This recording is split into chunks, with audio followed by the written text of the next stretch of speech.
Friends இப்போ பார்த்தீங்கன்னா எக்ஸ்டர்டே 650 plus ஷிப்பிங்கில் update பண்ண கலர்ஸ் வந்துட்டு மோஸ்ட்லி எல்லாமே புக் ஆகிடுச்சு. ஸோ அதில் வந்துட்டு என்னென்ன அவைலபிள் கலர்ஸ் இருக்குதுன்னு நான் அப்டேட் பண்ணுறேன். ஸோ நெக்ஸ்ட்டு வந்துட்டு கோல்டன் கலர், பிங்க் கலர்லாம் பீசஸ் நான் ஆர்டர் போட்டிருக்கேன் பெப்சி ப்ளூலாம். ஸோ இது நல்ல ஒரு மெரூன் கலர். ஸோ இது நார்மலாக நம்ம எல்லாத்துக்கும் யூஸ் பண்ணுற மெரூன் கலர் அவைலபிளில் இருக்குது. ஸோ இந்த கலர் அவைலபிளில் இருக்குது. இது ஒன்று மட்டும் நான் ஷோ பண்ணி காமிக்கிறேன். இதோட பேட்டர்ன் பார்த்தீங்கன்னா ஹேண்ட் ஃபுல்லாகவே உங்களுக்கு இந்த பேட்டர்னில் வரும். ஸோ பேக் ஃபுல்லாகவே உங்களுக்கு இந்த பேட்டர்னில் வரும். ஸோ ஒரு கட் மார்க் பேட்டர்னில் வரும்.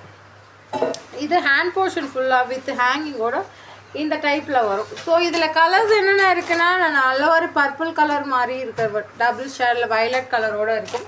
அனதர் ஸ்கை ப்ளூ கலர் அவைலபிளில் இருக்குது. ஸோ அனதர் பார்த்தீங்கன்னா பாட்டில் க்ரீன் அவைலபிளில் இருக்குது. நல்ல ஒரு டார்க் க்ரீன் அவைலபிளில் இருக்குது. அனதர் பாட்டில் க்ரீனும் அவைலபிளில் இருக்குது. ஸோ திஸ் கலர் அவைலபிளில் இருக்குது. அனதர் நாவல் பழம் கலர், இந்த கலரும் அவைலபிளில் இருக்குது. ஸோ இந்த கலரும் அவைலபிள். தேங்க்யூ. யாருக்கு வேணுமோ புக் பண்ணிங்க. தேங்க்யூ.